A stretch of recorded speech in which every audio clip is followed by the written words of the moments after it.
Les puse el link de la asistencia, pero creo que ya se perdió porque hay algunos están escribiendo. Noche, licenciada. Sí, Ligda, perdone, sí, ya se perdió.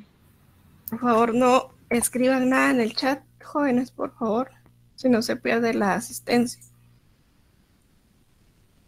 Bueno, antes de empezar la clase del día de hoy, les tengo que dar una información que nos compartió coordinación.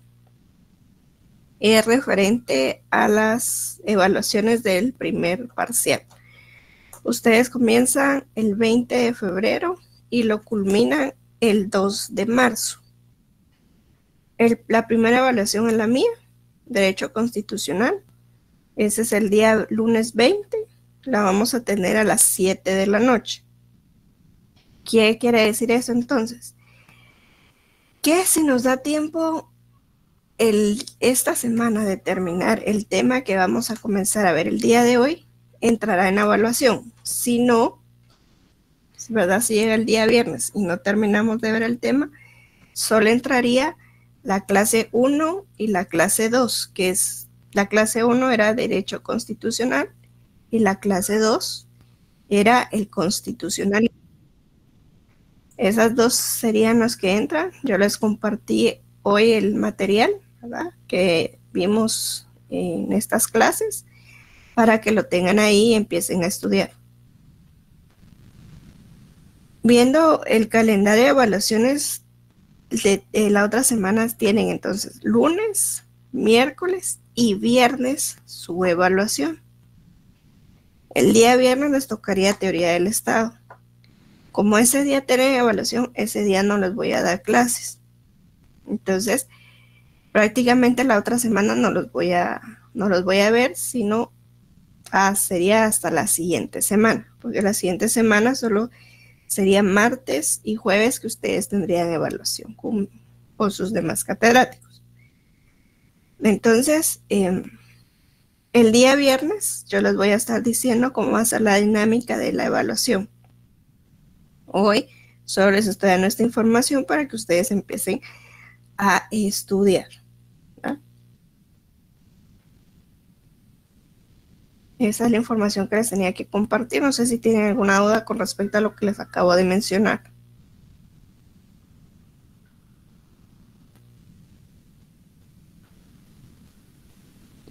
No, licenciada, ahí estamos bien. Gracias. Todo claro, Lick, gracias. Bueno.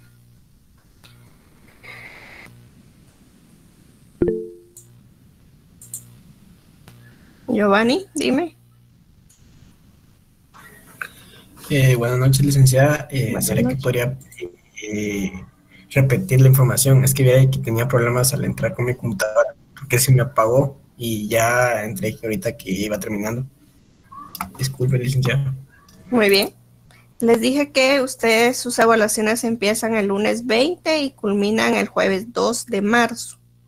La primera evaluación la tienen conmigo, que es Derecho Constitucional, a las 7 de la noche. La otra semana tienen lunes, miércoles y viernes sus evaluaciones. Como el día viernes a mí me toca darles curso, pero tienen su evaluación de teoría del Estado, no les voy a dar clases. Prácticamente la otra semana no nos vamos a ver, solo vamos a estar pendientes de la evaluación conmigo el día lunes. ¿Y qué va a entrar en los temas? Si nos da tiempo de terminar esta semana el tema que vamos a comenzar a ver el día de hoy, entraría, si no solo entraría la clase 1, la clase 2, que ya se los compartí por clase. Dime, Corina. Buenas noches, licenciada. Fíjese que yo hasta hoy me estoy uniendo porque había tenido unos problemas con mi matrícula. Entonces quería ver si usted tal vez me dice cómo entrar a la aula de clase, el código o algo así, o no me puedo explicar. Si quieres toda esa información te la doy al final del curso. Ok, licenciada, muchas gracias. Te quedas conmigo, muy bien. Bueno, si no hay nada más dudas, solo permítanme.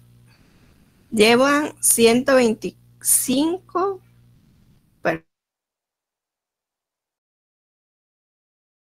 personas, 173. Entonces, los que no han llenado la asistencia, llénenla, por favor.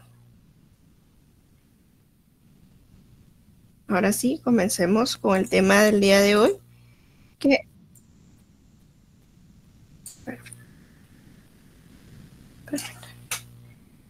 el tema del día de hoy va a ser la teoría de la Constitución. ¿Alguien me levantó la mano?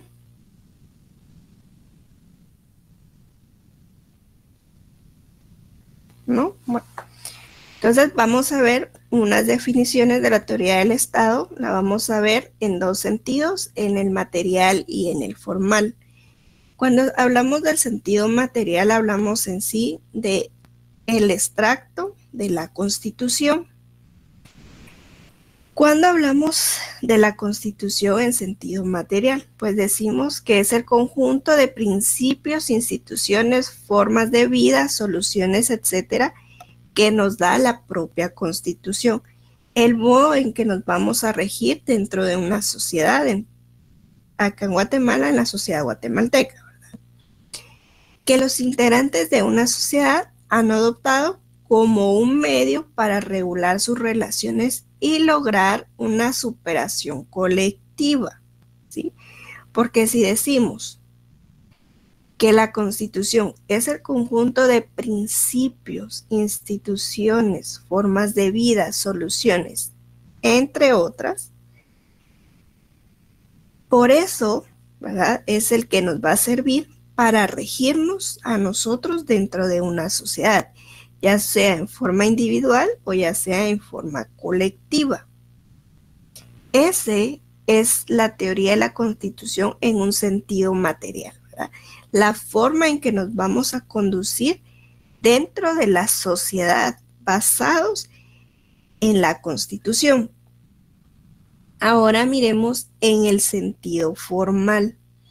Acá ya podríamos decir o podríamos ya hablar de definiciones exactas de lo que es la Constitución. Una de ellas es que nos dice, es el conjunto de normas jurídicas que integran los principios fundamentales y las instituciones básicas de un Estado, que las han adoptado como una ley suprema con el objeto de establecer la forma de organización, regulación y limitación del ejercicio y funcionamiento de sus poderes, y a la vez garantizan los derechos fundamentales de sus habitantes. Acá en este sentido formal ya nos están diciendo realmente qué es la Constitución. También podemos definir a la Constitución como unos textos que definen los órganos esenciales del Estado y proclaman en general las libertades públicas fundamentales. Estas constituciones o las leyes constitucionales se consideran superiores a las leyes ordinarias, votadas por el Parlamento, y establecen un grado superior de legalidad, una especie de superlegalidad. Esa es otra de las definiciones que podemos decir que es una constitución. Continuemos. Aquí hay otra definición y nos dice: la Constitución es una carta de contenido jurídico político que establece o reconoce derechos y garantías, sobre todo los derechos fundamentales concernientes a la libertad individual. El ejercicio de las libertades crea situaciones jurídicas que constituyen verdaderos derechos subjetivos.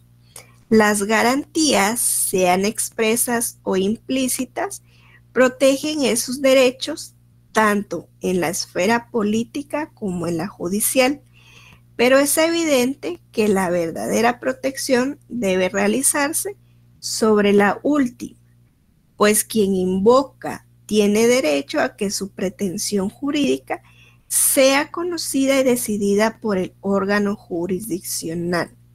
¿Sí? Esta definición acá nos habla y nos dice que es un contenido jurídico político, porque tiene derechos y obligaciones que como nosotros, como personas individuales, tenemos que acatar, y nos habla de un contenido político que también las autoridades tienen que acatar. No solo es para la persona individual, sino también para los poderes del Estado y las instituciones que coadyuvan al fortalecimiento de ese poder. También dice que reconoce garantías, las 3 garantías que les he venido mencionando desde la primera clase. El amparo, la exhibición personal y la inconstitucionalidad. Y nos dice aquí, las garantías sean expresas o implícitas, protegen esos derechos tanto en la esfera política como en la judicial. Y aquí nos indica que ese derecho es más conocida por los órganos jurisdiccionales. ¿Por qué? Porque ellos son los que van a hacer valer que se cumpla la Constitución. Porque si en algún dado a mí me están violentando algún tipo de derecho, el más famoso, el debido proceso, si a mí me lo vedaron y me llevaron, por ejemplo, detenido en una forma ilegal a un centro de detención de una vez así, yo voy por la calle tranquilo, por algún motivo la policía me detuvo, yo ni tenía orden de aprehensión, ni que había cometido ningún delito, ni en flagrancia, me detuvieron, me llevaron de una vez, pero ni siquiera me llevaron al juzgado, ¿verdad? Para que me hicieran a mí valer, o porque decirme el motivo de por qué yo fui detenido, ni me pasaron audiencia, no, simplemente me llevaron a algún centro de detención. Entonces ahí, la figura o de estas garantías que establece o que cabe es la exhibición personal. Mi familia no sabe dónde estoy, me están buscando, ya me buscaron en los hospitales, nada. Me fueron a buscar a los centros de detención y dieron que yo estaba ahí. Entonces inmediatamente van a poner la exhibición personal para que un juez llegue a verificar si realmente yo estoy ahí, por qué me detuvieron. Entonces, por eso dicen que los órganos jurisdiccionales son los que se tienen que encargar de velar porque se cumplan estas garantías y porque se cumplan esos derechos que se tienen en la Constitución.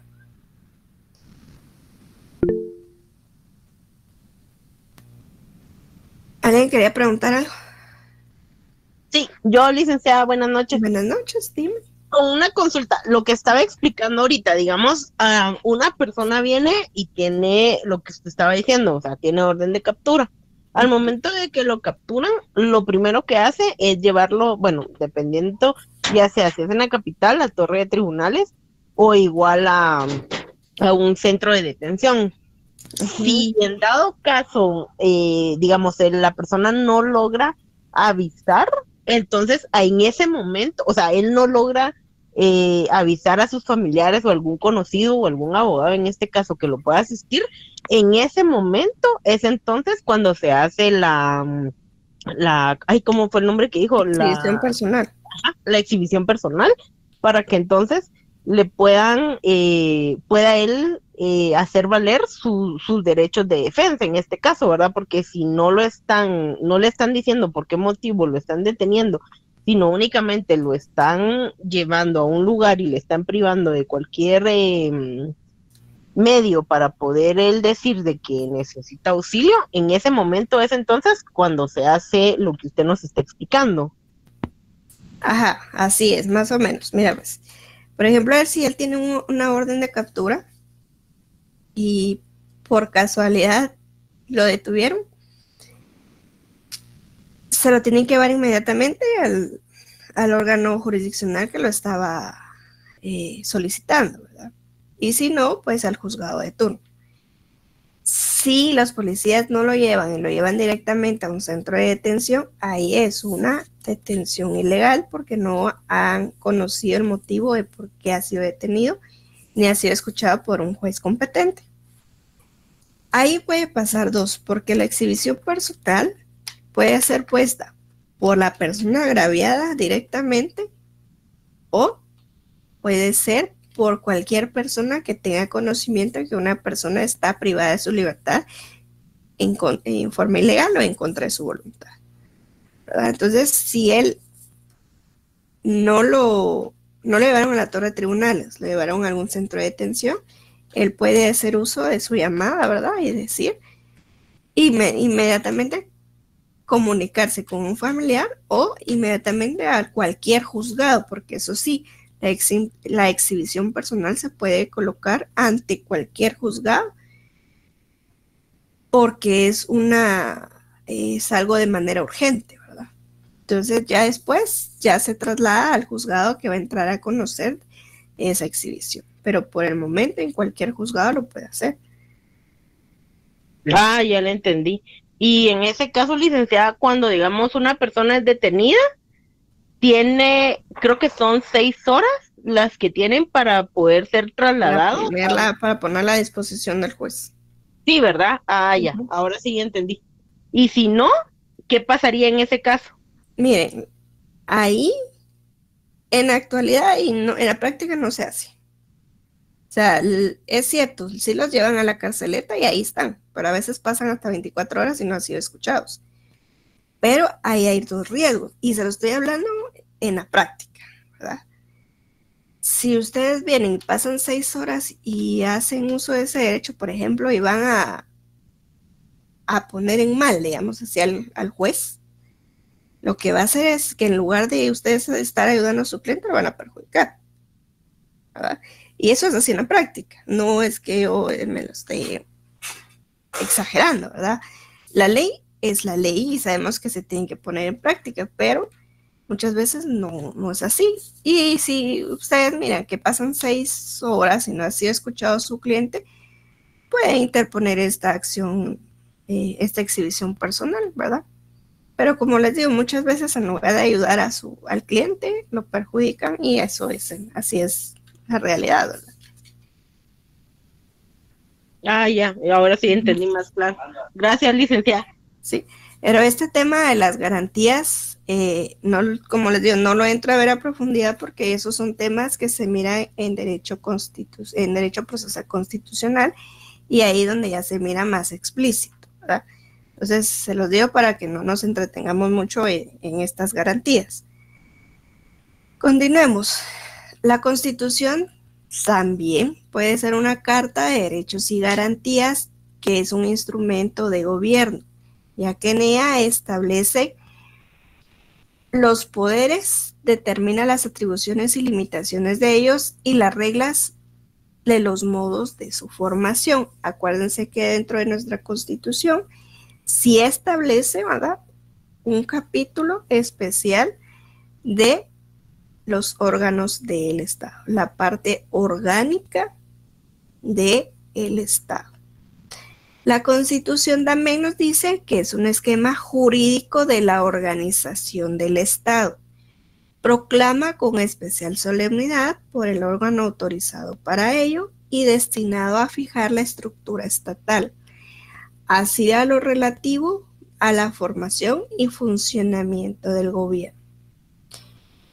Con todos los preceptos que hemos visto anteriormente, podemos decir o podemos definir que nuestra Constitución es una ley suprema de la República de Guatemala, en la cual va a regir todo el Estado y sus demás leyes, ¿verdad? O sea, nuestra Constitución es nuestra ley suprema, en ella van a regirse todo sobre el Estado sus leyes y todo lo que abarca, todo lo que abarca derechos, obligaciones, garantías, los procesos, todo lo concerniente a la República de Guatemala. ¿Ah? Esta es la Constitución, ¿verdad? Entonces nos podríamos quedar con la primera definición, que es el conjunto de normas jurídicas que integran los principios fundamentales y las instituciones básicas de un Estado, que las han adoptado como una ley suprema con el objeto de establecer la organización, regulación y limitaciones del ejercicio y su funcionamiento de los poderes, y a la vez garantizar los derechos fundamentales de sus habitantes. Considero que esta es la definición más completa que define a nuestra Constitución. 9. Vamos a ver qué es un poder constituyente. Este poder constituyente la tiene el pueblo. Es esa capacidad que nosotros tenemos de darse una organización político-jurídica fundamental y revisar la misma cuando así lo considere, atendiendo a situaciones culturales, sociales o políticas que importan una revisión y modificación de los principios que anteriormente fueron establecidos. Entonces, ¿qué es ese poder constituyente? Es esa capacidad que nosotros como pueblo tenemos, ¿verdad?, para poder reformar, para poder cambiar la Constitución, ¿sí? ¿Por qué nosotros? En primer lugar, porque nosotros tenemos la soberanía, ¿sí?, que la podemos delegar a los 3 poderes del Estado, la podemos delegar. Que ninguno de ellos es superior a ninguno, también es cierto. Ese poder constituyente nos lo está dando nuestra Constitución cuando nos dice que nosotros tenemos la iniciativa para reformar la Constitución con 5,000 o más habitantes inscritos en el registro de ciudadanos, ¿sí? Entonces es ese poder que se tiene para poder reformar la Constitución, dependiendo también las situaciones culturales, sociales o políticas. Yo, bueno, en mi perspectiva, en mi opinión, yo siento que hay ciertos artículos ya de la Constitución que sí deberían de ser reformados por la situación política y social que ya vivimos en estos tiempos, ¿verdad?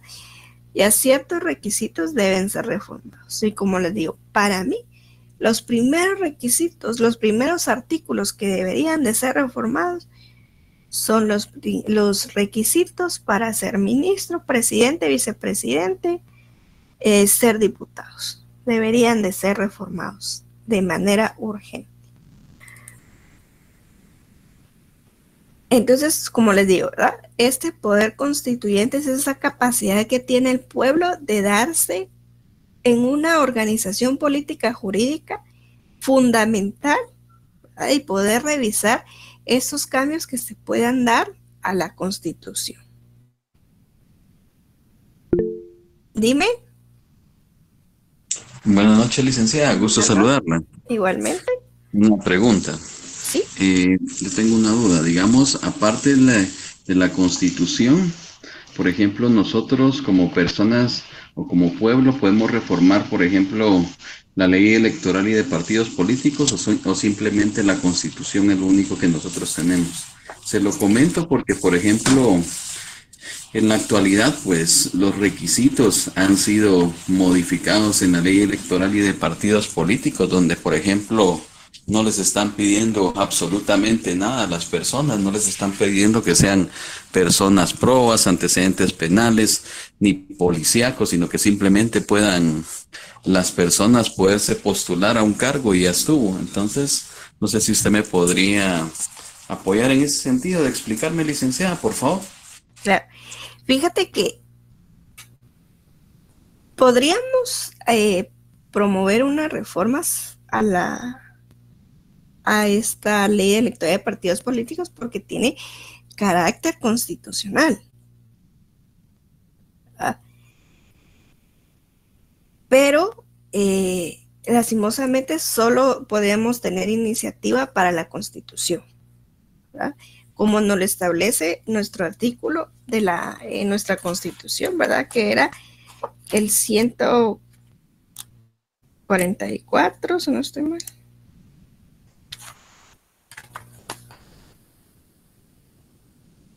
Que nos establece quiénes podríamos optar, ¿verdad? Por tener iniciativa, el 277, perdón, ¿verdad? Que tiene y que nos dice, ¿verdad? Tiene iniciativa para proponer reformas a la Constitución. No nos establece a las leyes con carácter constitucional, sino solo nos establece a la Constitución.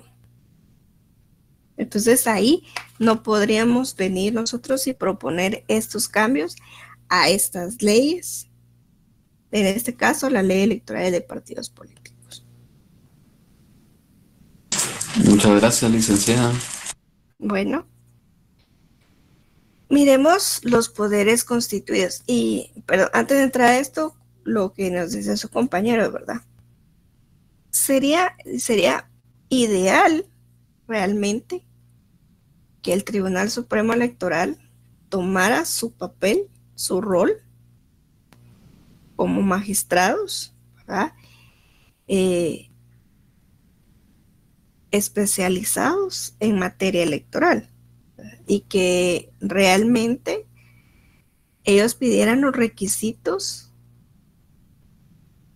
aparte. O sea, la Constitución, yo sé que los requisitos que establecen son mínimos para ser candidato,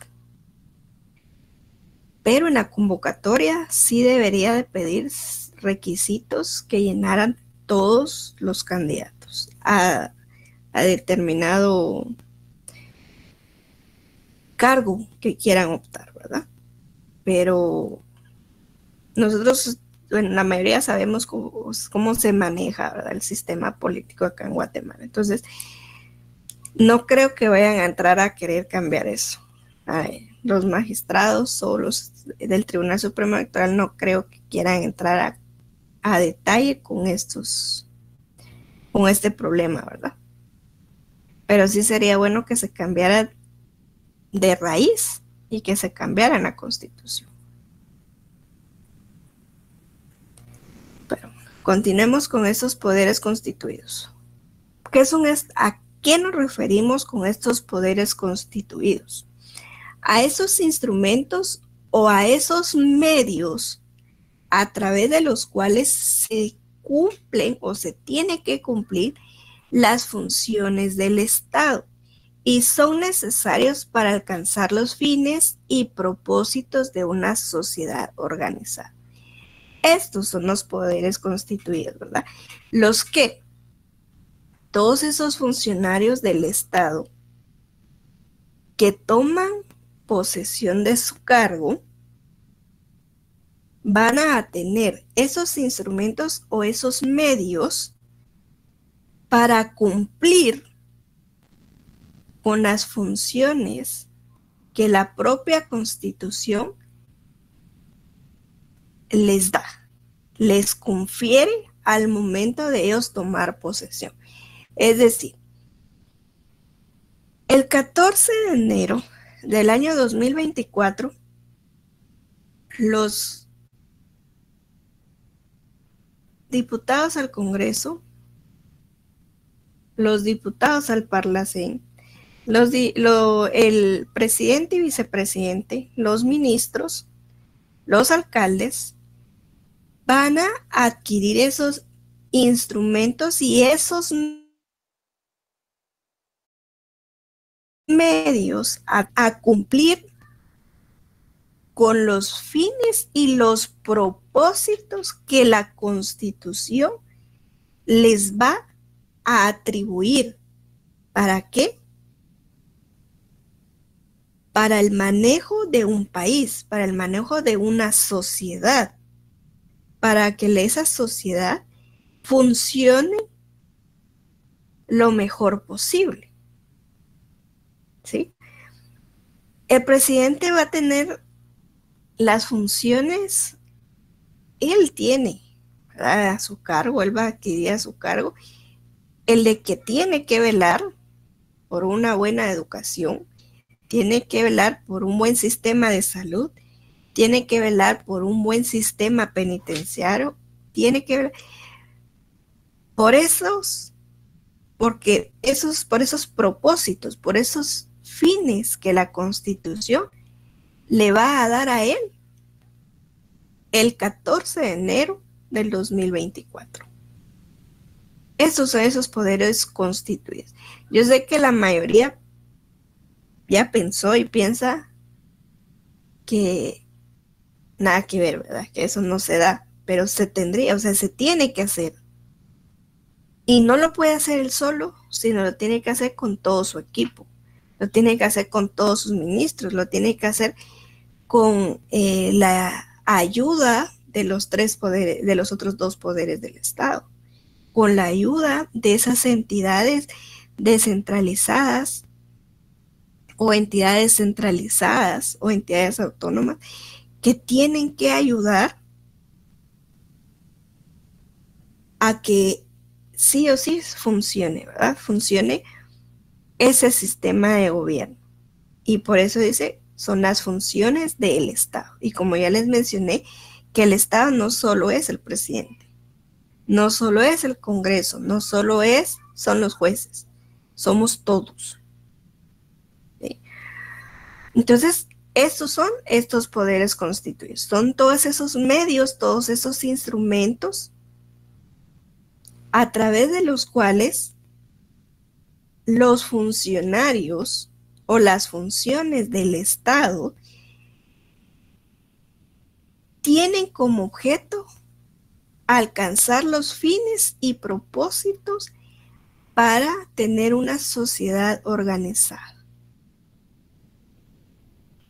Miremos lo que es una supremacía constitucional. Y hemos venido hablando en ciertos momentos de una supremacía constitucional cuando decimos que la Constitución es la ley fundamental de un país. O sea, no solo está hablando de nosotros, sino a nivel mundial. La Constitución es la ley suprema, la ley fundamental. En donde encontramos la supremacía constitucional en nuestra Constitución. Si nosotros nos vamos todos a la Constitución y miremos el preámbulo. Ustedes me dirán, ¿cuál es el preámbulo? El preámbulo es donde dice invocando el nombre de Dios. Y miren cómo empieza. Nosotros, los representantes del pueblo de Guatemala, electos libre y democráticamente. ¿Cuándo o por qué se dice que electos libre y democráticamente? ¿Quién me puede decir por qué? Buenas noches, licenciada. Buenas Cuando noches. hablamos de libre y democráticamente es porque como ciudadanos tenemos el deber, ¿verdad?, de participar en los procesos electorales y elegimos a nuestros gobernantes de forma libre y no, se me fue la palabra ahorita, pero cuando no, se me fue la palabra, pero es cuando nosotros de forma individual elegimos a nuestro representante, no decimos quién es esa persona, se me fue la palabra ahorita, Ligda, perdón. Pero... Secreto. Correcto, gracias. Ajá, muy bien. Cuando dice electos libre y democráticamente, ¿por qué? Porque hubieron unas elecciones para elegir a quienes iban a integrar esa Asamblea Nacional Constituyente. Entonces nosotros, como nos dijo su compañera, vamos a las urnas y elegimos a la persona o las personas que consideramos aptas para integrar esa Asamblea Nacional Constituyente. Entonces nos dice, electos libre y democráticamente, reunidos en Asamblea Nacional Constituyente, con el fin de organizar jurídica y políticamente al Estado, afirmando la primacía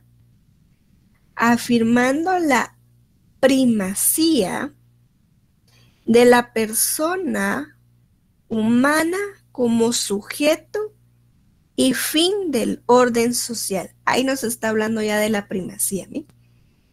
Afirmando la primacía de la persona humana como sujeto y fin del orden social.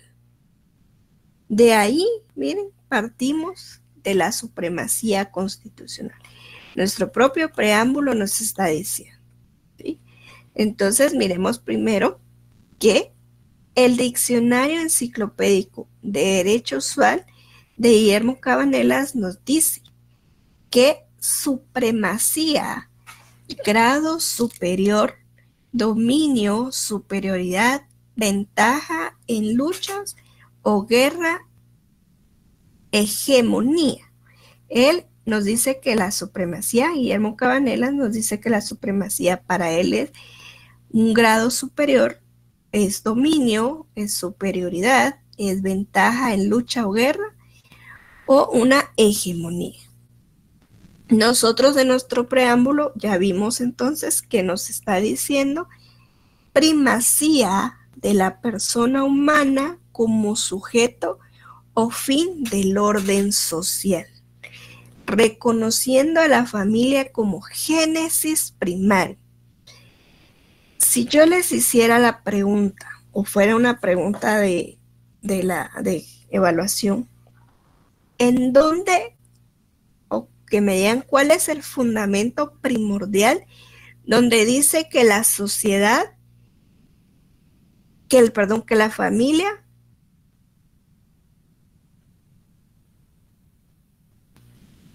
es la génesis, no? Gracias. Sí, pero mira, la pregunta es, ¿en dónde, en qué parte o en qué ley o en qué parte encontramos que la familia es el génesis primario de la sociedad? En la Constitución. El preámbulo. Excelente. Eso que no se les olvide. O sea, la base fundamental donde dice que la familia es la base de la sociedad, nos lo dice el preámbulo de nuestra Constitución. Aparte, es que tiene un tema de la familia, ¿verdad? La Constitución. Pero la base fundamental donde nos dice que la familia es ese génesis primario, es la base de la sociedad, es el preámbulo de la Constitución, porque imagínense ahí, si ustedes se dan cuenta, en el preámbulo de la Constitución, cuando miremos la parte de la Constitución, lo vamos a ver bien. El preámbulo de la Constitución, cuando lo leamos, se van a dar cuenta que ahí está resumida la Constitución. Ahí nos dice claramente cómo se divide la Constitución y nos resume a la Constitución. Pero continuemos con ese tema de la supremacía constitucional. En Guatemala, ese principio de la supremacía constitucional la vamos a encontrar en varios artículos de ella. Pero vamos a encontrar uno específicamente cuando hablamos del artículo 204 que nos habla de las atribuciones de la Administración de Justicia, de las condiciones, de esas condiciones esenciales que se tiene para impartir justicia. Miremos el artículo 204, por favor, que nos dice: condiciones esenciales de la Administración de Justicia. Los tribunales de justicia, en toda resolución o sentencia, observarán obligatoriamente el principio de que la Constitución prevalece sobre cualquier ley o tratado.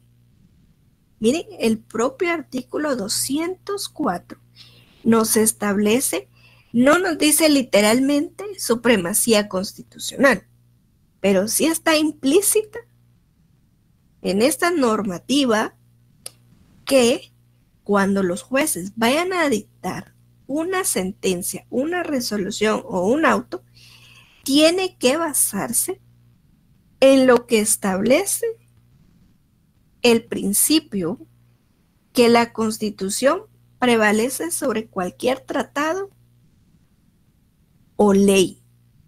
¿Sí? Esa es entonces el principio, la primacía constitucional. Si ustedes quieren, lo pueden colocar arriba, por un lado o abajito, principio de la primacía constitucional o solo primacía constitucional, ¿sí? Ese es específicamente entonces nuestra base legal que nos establece el artículo 204 constitucional. En toda resolución o sentencia observarán obligatoriamente el principio que la Constitución de la República prevalece sobre cualquier ley o tratado. Cualquier ley, hablamos de las leyes ordinarias y tratados, los tratados internacionales, ¿verdad? Esa es entonces la supremacía constitucional, que sobre la Constitución no hay ninguna ley que prevalezca, ningún tratado que prevalezca. Nuestro propio preámbulo nos establece de la primacía, ¿sí? Y pone como primacía a la persona humana como sujeto y fin del orden social, o sea, como sujeto individual y como sociedad, como miembro de una sociedad. Miremos la imperatividad. Cuando hablamos de imperatividad, podemos hablar de todo aquello que tiene mayor movimiento, una acción impulsiva. Y cuando hablamos, esto que les estoy diciendo, lo hablamos de una imperatividad en forma general, ¿verdad? Todo aquello que tiene movimiento, todo aquello que tiene una acción impulsiva, pero hablando de una imperatividad legal, podemos decir que esta se va a sobreponer a cualquier voluntad de los sujetos cuya conducta vaya a encauzar independientemente que la voluntad de otros pudieran ser conjuntamente a la vez. O sea, aquí cuando hablamos de una norma imperativa en derecho, podemos considerar una norma jurídica que va a poseer un contenido de que los sujetos jurídicos no pueden prescindir, de manera que la regulación normativa que se haga de la materia tendrá completa validez independiente de la voluntad del individuo. O sea, ¿cómo así? O sea, una norma imperativa, cuando hablamos de derecho, vamos a decir que es una norma jurídica que tiene que estar ligada a la Constitución, al derecho constitucional. No puede venir y puede hablar de forma contraria a la Constitución. Cuando tenemos, por ejemplo, un tema penal, civil, laboral, cualquier de las ramas del derecho, cuando vamos a dar nuestros argumentos, cuando vamos a hablar en forma jurídica, delante del juez vamos a dar esos argumentos jurídicos, primero tenemos que tocar artículos de la Constitución. Segundo, hablamos si hay algún tratado internacional en materia de derechos humanos que nos va a ayudar a la defensa de nuestro patrocinado o de nuestro cliente, perfecto. Invocamos también esos artículos de ese tratado internacional. Pero si no hay ningún tratado internacional que va a favorecer a mi cliente, entonces no los mencionamos. Y ahí entonces vienen estas normas imperativas, estas normas ordinarias. Ya viene la jurisprudencia. Porque es importante que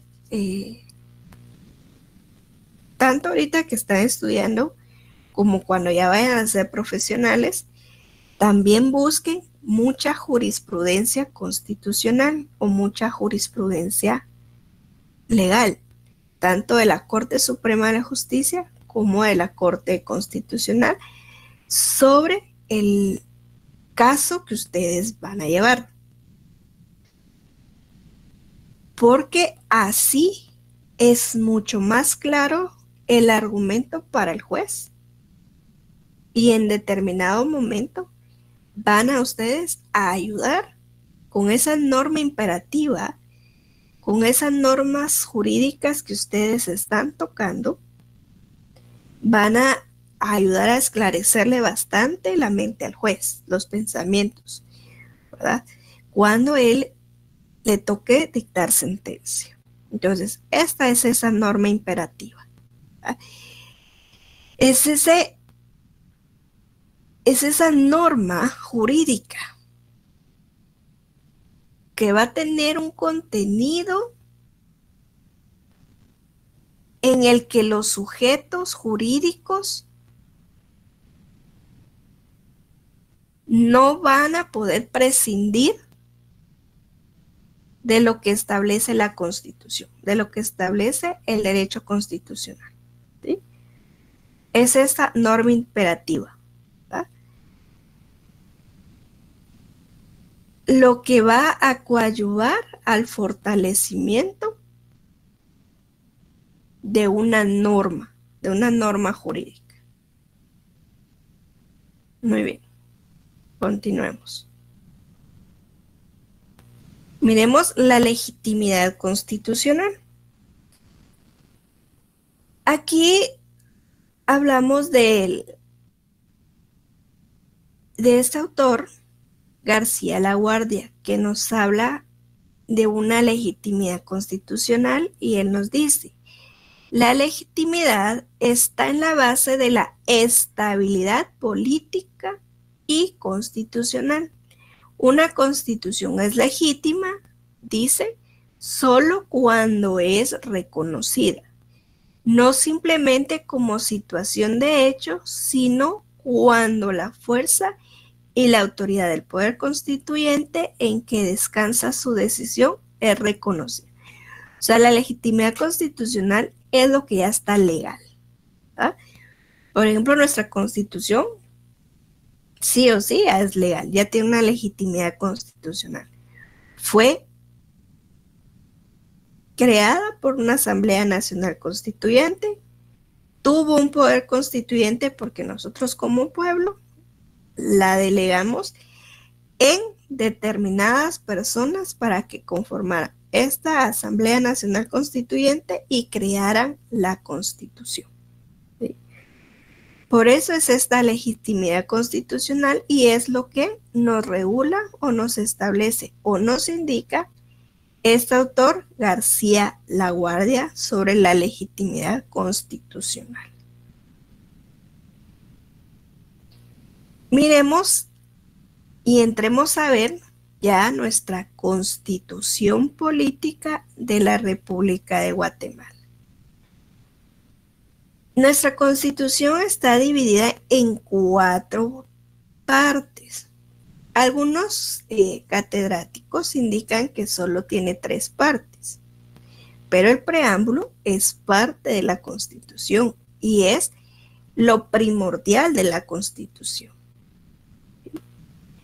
Entonces, nuestra Constitución se divide en 4 partes. Si ustedes, ¿alguien me va a preguntar?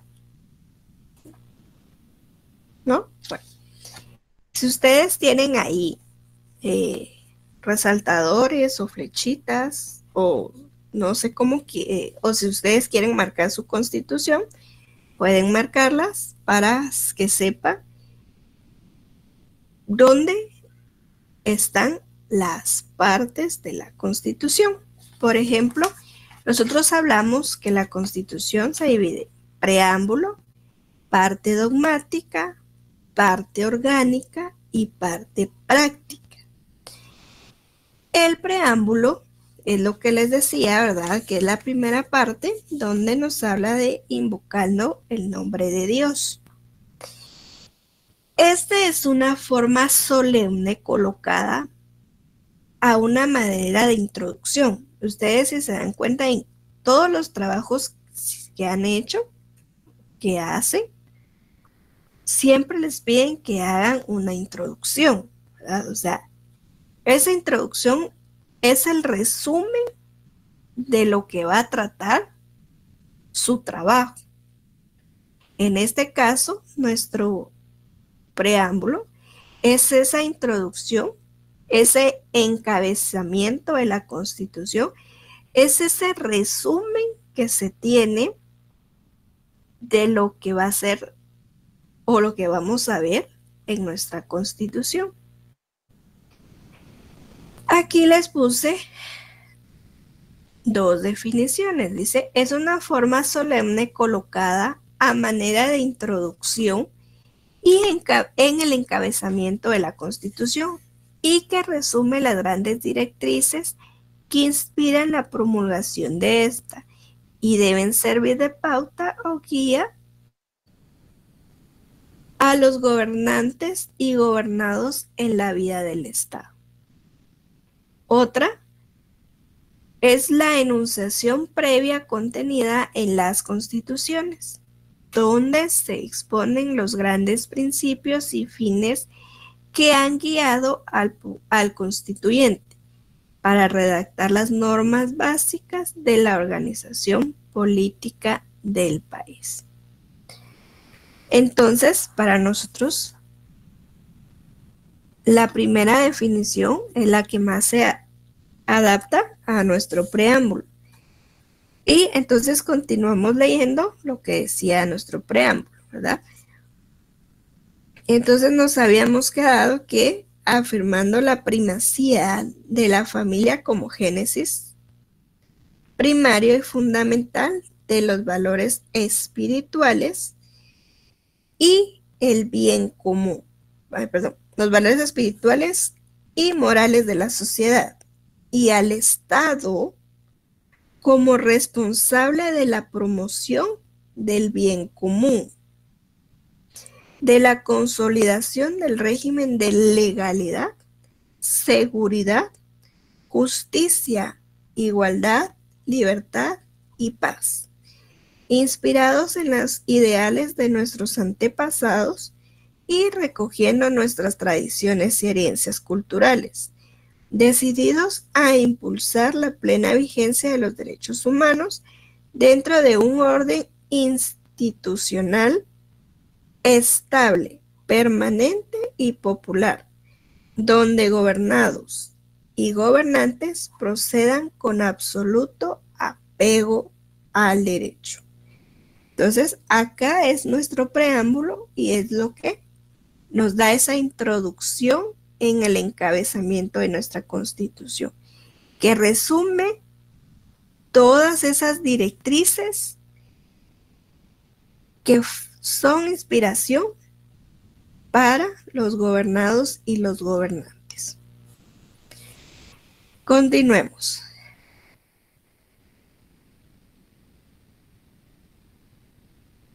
Miremos, la parte dogmática va a ser aquella en donde se van a establecer todos aquellos principios, creencias y fundamentalmente todos los derechos humanos, tanto individuales como sociales, que les otorgan al pueblo como sector gobernado frente al poder público. Este como sector gobernante para que este último respete sus derechos. Es considerada la parte más importante de la Constitución, pues son los primeros artículos. O sea, esta parte dogmática es la parte primordial de la Constitución, ya que ahí van a regular esos principios, esos derechos y esos deberes que tenemos nosotros como persona humana, tanto en forma individual como social y colectiva. La parte dogmática está dividida del artículo 1 al 139. Por eso les digo, si ustedes quieren, pueden colocar con algún color esta parte de acá. O arriba, a un lado, o con una flechita le pueden poner de un color, ¿verdad? O como ustedes quieran identificarlo si lo quieren identificar. Si no la quieren identificar, no hay problema. ¿Ya? Entonces, esta parte dogmática es la que nos va a regular todos aquellos principios, derechos, deberes que tenemos como persona humana, tanto en forma individual, social y colectiva.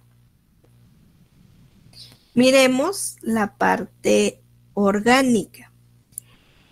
Esta parte es la que va a organizar a Guatemala. Esta parte orgánica es la forma en que se va a organizar el poder. Es decir, son todas aquellas estructuras jurídico-políticas y las limitaciones del poder público frente a la persona, o sea, frente a la población. Esta parte orgánica es la que tiene regulada todos los órganos del Estado y las entidades que van a coadyuvar con estos organismos del Estado. Esta parte orgánica la tenemos dividida del artículo 140 al 262. Aquí se va a establecer esa organización del Estado con los tres poderes, como les mencioné: el legislativo, el ejecutivo y el judicial. El organismo legislativo lo vamos a tener regulado del artículo 157 al 181. El organismo ejecutivo del artículo 182 al 202. Y de los organismos judicial del artículo 103 al 222. Así también está regulada esta parte orgánica con esas entidades autónomas y descentralizadas del Estado. Esas entidades que, como les digo, van a ayudar o van a coadyuvar con el fortalecimiento de estos organismos del Estado. Muy bien. Y la parte práctica es la que va a contener todas esas garantías y mecanismos para hacer valer todos esos derechos establecidos en nuestra Constitución y para poder defender el orden constitucional. Aquí, en esta parte práctica, es donde vamos a encontrar estas tres garantías que ya hemos mencionado. La tenemos regulada del artículo 263 al 281, contenida en el título sexto y séptimo de nuestra Constitución.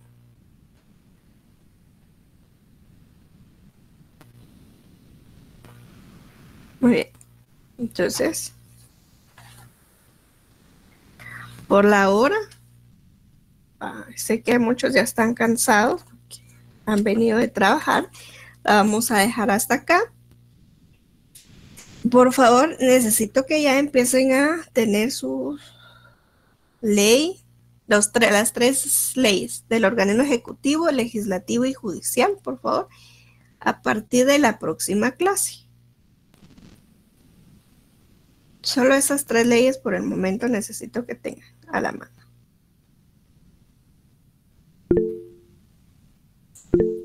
Junto con la Constitución, por supuesto.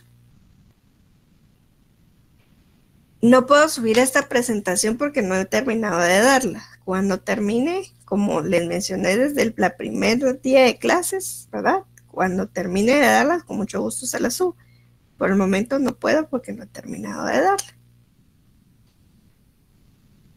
Entonces, nos vemos el día viernes, por favor, para continuar con la clase y tengamos siempre la Constitución y las tres leyes.